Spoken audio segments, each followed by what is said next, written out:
What if one of the greatest civilizations in human history wasn't actually the first to do what we give them credit for? What if their gods weren't original, their calendar wasn't invented by them, and even their writing wasn't born in isolation? Because buried beneath the jungles of Mesoamerica is a question historians still argue over. Did the Maya build their civilization from scratch? Or did they follow in the footsteps of something much older? Tonight we're going to pull on that thread, and by the end of this video, you'll understand why some researchers believe the Maya weren't pioneers at all, but heirs. The Maya are usually introduced the same way, as geniuses. Astronomers who mapped the sky with terrifying precision, mathematicians who understood zero long before Europe even considered it, architects who raised entire cities in the jungle, pyramids aligned not just to the sun but to specific celestial events that repeat across centuries. We're told they tracked eclipses hundreds of years in advance, that their calendar was more accurate than the one used in medieval Europe, that they could measure time on scales so vast it stretched beyond recorded history itself. And for decades, that story went unchallenged. The Maya were framed as a miracle civilization, a sudden eruption of intelligence, order, and cosmic awareness, appearing fully formed in the dense forests of Mesoamerica. No borrowed ideas, no outside influence, no predecessors, just pure brilliance rising out of the jungle. But that version of the story depends on one fragile assumption: that nothing came before them. And that assumption didn't survive the evidence, because when archaeologists began digging deeper, not just into the soil, but into timelines, inscriptions, and buried ceremonial centers, something uncomfortable started to emerge. The Maya weren't standing at the beginning of the story, they were standing in the middle of it. Layer by layer, earlier settlements began to surface, cities older than the Maya, symbols carved centuries before the first Maya stela was ever raised. Civilizations that didn't just exist in the same region, but shared strikingly similar beliefs, rituals, and cosmic obsessions. The deeper researchers went, the harder it became to ignore the pattern. The Maya weren't the first to align buildings with the heavens. They weren't the first to carve sacred symbols into stone.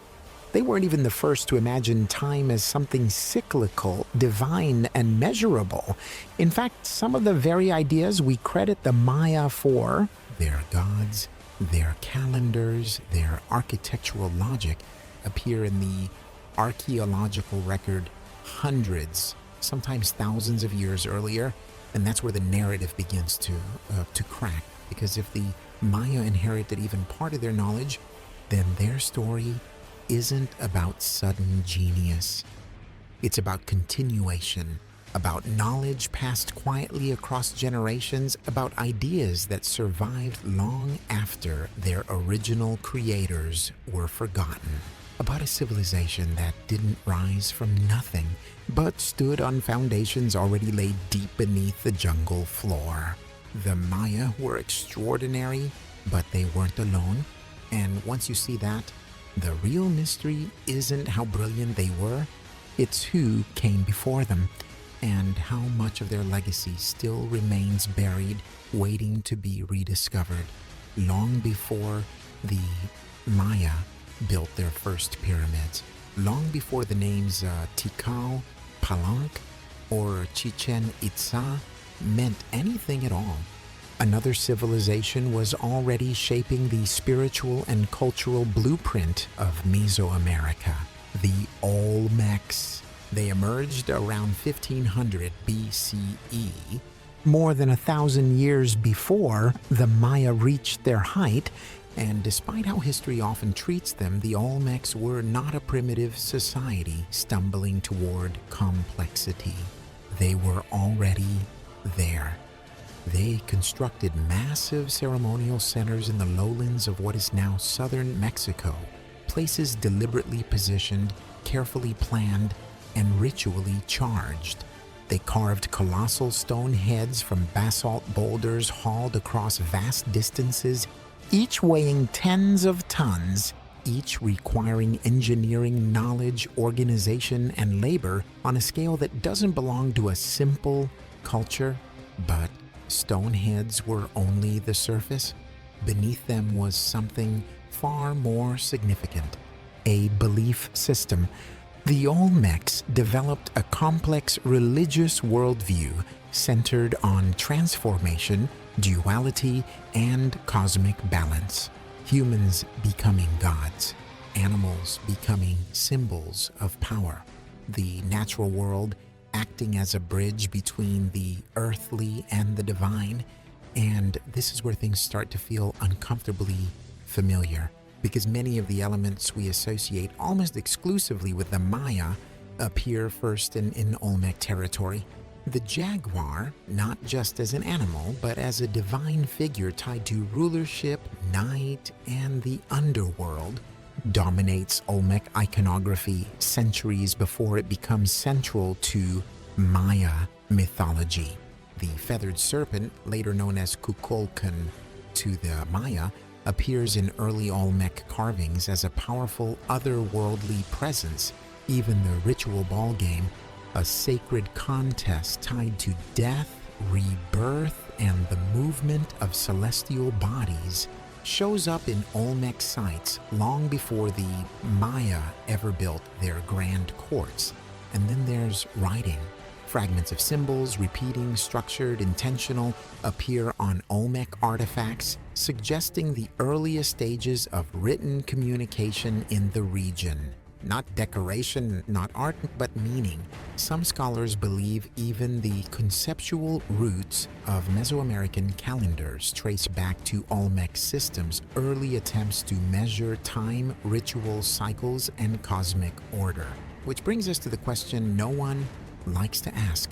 If the Maya invented everything, their gods, their rituals, their symbols, their understanding of time, why does so much of it already exist centuries before they arrive? Why do the foundations of Maya civilization appear to be waiting for them? The evidence doesn't suggest imitation in a lazy sense. It suggests inheritance. A civilization passing down ideas so powerful they outlived their original creators? The Olmecs didn't vanish overnight. Their influence seeped forward through trade, migration, storytelling, and shared ritual, quietly shaping the cultures that followed. And when the Maya finally rose, they didn't start from nothing. They stepped into a legacy already written in stone. Let's start with the gods, because religion is where civilizations reveal their deepest assumptions about reality. The Maya worshipped powerful deities tied directly to nature and the cosmos. Rain gods who controlled life and famine. Maize gods who represented death, rebirth, and survival. Serpent gods who moved between worlds, earth, sky, and underworld. To the Maya, the universe wasn't random. It was alive, ordered, and governed by forces that demanded respect, sacrifice, and precision. But here's where their story shifts, because when archaeologists compared Maya religious imagery to artifacts found in much older sites, the similarities were impossible to ignore. The most famous example is the feathered serpent. To the Maya, he was Kukulkan, a divine being associated with wind, wisdom, and celestial movement. A god who descended from the sky and returned again, mirroring the cycles of the heavens. But Kukulkan didn't originate with the Maya. Centuries earlier, the same serpent, feathered, coiled, powerful, appears carved into Olmec stone. Not as decoration, not as coincidence, but as a central religious figure. And then there's the jaguar. In Maya mythology, the jaguar is more than an animal. It is the ruler of the night, the guardian of the underworld, a symbol of kingship, violence, and divine authority. Maya rulers often dressed in jaguar imagery to signal power, not political power, but cosmic legitimacy. Yet long before the first Maya king took the throne, the jaguar already dominated Olmec iconography, jaguar-human hybrids, jaguar masks, jaguar deities carved into altars and monuments. To the Olmecs, the jaguar represented transformation, the moment where human and divine overlapped. This isn't vague resemblance. The poses match, the facial features repeat, the symbolism carries the same meaning across centuries: power, darkness, control over unseen realms. These weren't isolated ideas randomly reinvented. They were inherited symbols passed forward like sacred language. And the overlap doesn't stop with gods. Ritual practices follow the same pattern. Sacred ceremonies tied to agriculture. Blood offerings meant to maintain cosmic balance. Rulers acting not just as kings, but as intermediaries between worlds. The Maya refined these practices, systemized them, and documented them in stunning detail, but the framework was already there. It's as if the Maya religion didn't begin with revelation, but with remembrance. They didn't ask, what gods should we worship? They asked, how do we honor the forces that have always governed this land? Which forces us to confront a deeper possibility: that Maya spirituality wasn't a sudden breakthrough. It was the continuation of a worldview already centuries old, a worldview so powerful that even when the original civilization faded, its gods survived. And once you recognize that, the question changes. It's no longer why Maya religion looks familiar. It's how far back these ideas really go, and how many voices were lost while the gods remained, and that realization opens the door to something even more unsettling. Because religion wasn't the only thing the Maya inherited. The Maya calendar is legendary. It's often described as one of the greatest intellectual achievements of the ancient world. A system so precise it could predict eclipses, track planetary cycles, and measure time on a scale that stretched tens of thousands of years into the past and future. At the center of this achievement is the long count calendar, a system designed not just to mark days or seasons, but to record vast cosmic ages, cycles of creation, destruction, and renewal. For a long time, historians assumed this calendar was a purely Maya invention until the evidence complicated that story. Because the earliest long count inscriptions don't appear in the heart of Maya civilization. They show up elsewhere, in regions outside the classic Maya cities, areas tied to earlier cultures, places shaped by traditions that existed long before the Maya rose to power. That alone raises questions, but some scholars go even further. They argue that the conceptual framework behind the calendar, the idea that time is cyclical, sacred, and mathematically structured, may trace back to the Olmecs, or to cultures directly influenced by them, and this is where most people miss the real implication. Calendars don't just appear. You don't wake up one day and invent a system capable of tracking celestial cycles spanning centuries. Calendars are slow, painfully slow. They require generations of sky watching, endless observations of the sun, moon, and stars, corrections layered on top of earlier mistakes, patterns noticed, tested, and refined over hundreds of years. Every accurate calendar is built on the quiet labor of countless observers, many of whom never see the final result, which makes the Maya achievement even more fascinating. Because by the time the long count calendar appears fully formed in Maya inscriptions, it already works. It's accurate, it's consistent, it's sophisticated. That suggests something radical. The Maya didn't invent the calendar from nothing. They perfected it. They inherited a system already shaped by centuries of observation, knowledge, passed down through ritual specialists, astronomer priests, and oral tradition long before it was ever carved into stone. The Maya took that inheritance and did something extraordinary with it. They formalized it, they recorded it permanently, they aligned it with architecture, kingship, and religious ceremony.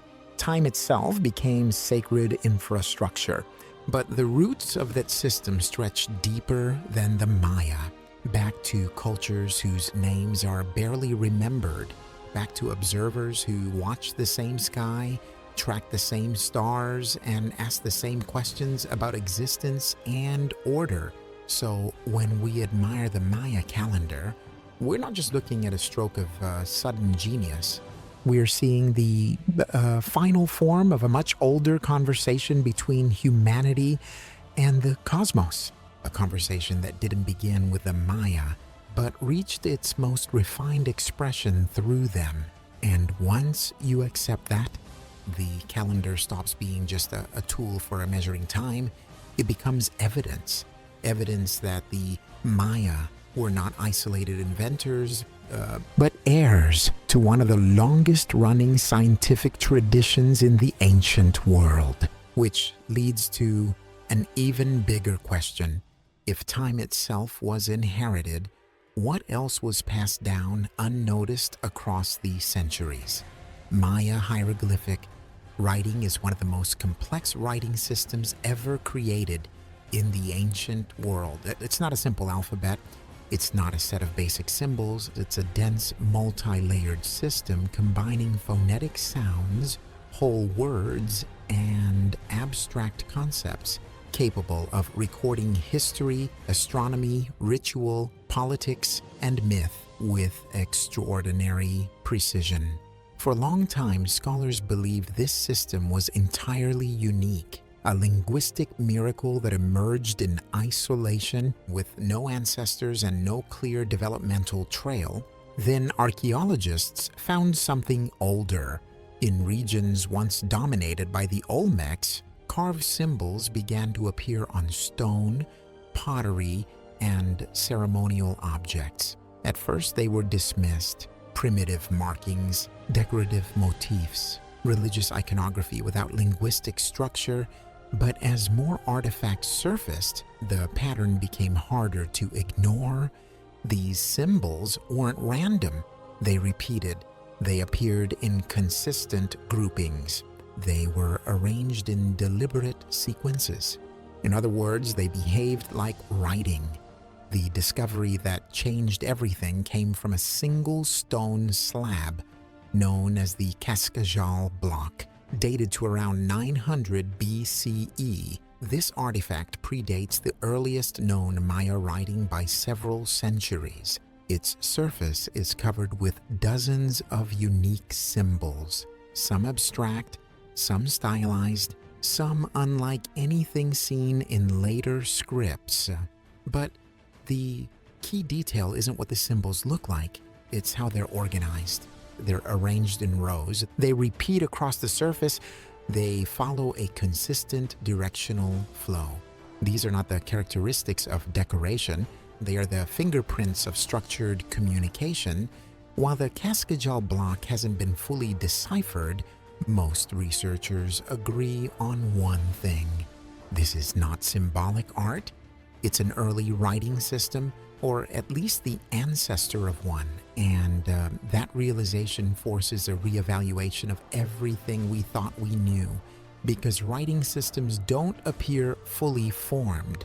They evolve, they begin as marks, tokens, and ritual symbols. As they become standardized, they slowly acquire grammar, sound, values, and meaning, which makes the sophistication of Maya hieroglyphs even more revealing. By the time Maya writing appears in full force, it's already complex, consistent, and capable of recording long historical narratives. There's no awkward early phase, no visible trial and error stage carved into stone. It arrives as a mature system. And mature systems usually have long, invisible histories behind them. So the question becomes unavoidable. Did the Maya truly invent writing from nothing? Or did they inherit an older tradition, one born among earlier cultures like the Olmecs, and refine it into one of the most expressive scripts the ancient world has ever seen? If the Cascajal block represents even a fragment of that earlier tradition, then Maya writing isn't an isolated miracle. It's the final evolution of a language that had already been speaking for centuries, a language whose earliest voices have been lost to time, leaving behind only stone symbols and a question we're still trying to answer. And if writing itself was inherited, what does that say about everything else we thought the Maya created on their own? Now look at the cities. Maya cities are famous for astronomical alignment, pyramids positioned to mark solstices and equinoxes. But earlier ceremonial centers built long before the Maya show the same obsession with cosmic order. Olmec sites like La Venta are aligned not randomly but deliberately, mirroring later Maya planning principles. It's as if the blueprint already existed. The Maya didn't stumble into this knowledge, they stepped into it. This is where the debate gets heated. Did the Maya copy the Olmecs? Or is that the wrong word entirely? Because copying implies laziness, and nothing about Maya civilization was lazy.